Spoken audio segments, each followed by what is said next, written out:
Most of us have probably been taught the phrase, if you don't have anything nice to say about someone, don't say anything at all. It's good manners and something that most of us likely try to apply in our day-to-day lives. In my experience, though, somehow that expression goes right out the door when we start speaking about our sales competition. It is understandable that we have pride in our company and that we look at our sales competition in a less than favorable light. See, pride in your company is a good thing, and our competitive nature is good as well. The danger can be when we fail to acknowledge that our competitors do have strengths and they, at times, in certain specific areas, may even be better than us. When we don't acknowledge that, we can lose deals and even our credibility and come across as arrogant to our prospects. So how do we acknowledge the strengths of our competitors while still maintaining that we are the superior solution? As most things usually do, it comes down to preparation. First of all, you have to be honest that your competition does have a few strengths. Well, what are those? Maybe their delivery times are shorter. Maybe their cost is lower. Maybe a portion of their software performs a few specific functions very, very well. Whatever it is, they're bound to be strengths to observe in your competition. Some of those strengths may even be superior to you in specific areas. That's okay. The next stage is to examine these strengths from the buyer's perspective. What does it really mean to them?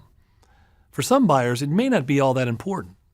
For example, if your competitor delivers the product 2 days faster than you do, but the buyer's average project takes 8 weeks to complete, well, maybe those 2 days really don't matter all that much. Maybe the time of delivery does matter to the buyer, but quality is even more important. When you examine these from the buyer's perspective, you can start to see areas where you can acknowledge your competitor's strengths, which comes across as very professional, but then redirect the conversation to areas that are more important to them. Let's talk through an example. Let's say that you're selling software and your prospect says, well, ABC company said their software is the best at tracking X, Y, and Z. Well, your research has told you the same thing, so you say, you're right. They are really quite good at that. But let me ask you a question. How do you track that information currently? See, this is a great question in this scenario, and you've also shown yourself to be honest about the strengths of your competition. The prospect may admit that they don't track that right now, or they use some system that works pretty well already.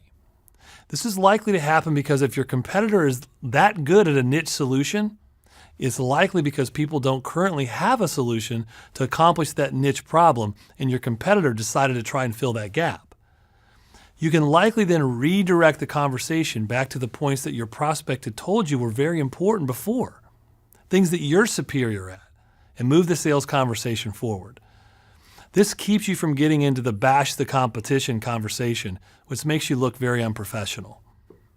You see, successful salespeople know that it takes preparation and a good, honest attitude to succeed when it comes to dealing with your competition. By acknowledging the strengths of your competition and then being well prepared to redirect the conversation to what is truly important to the buyer, you can be perceived by your prospect as both professional and honest in your dealings.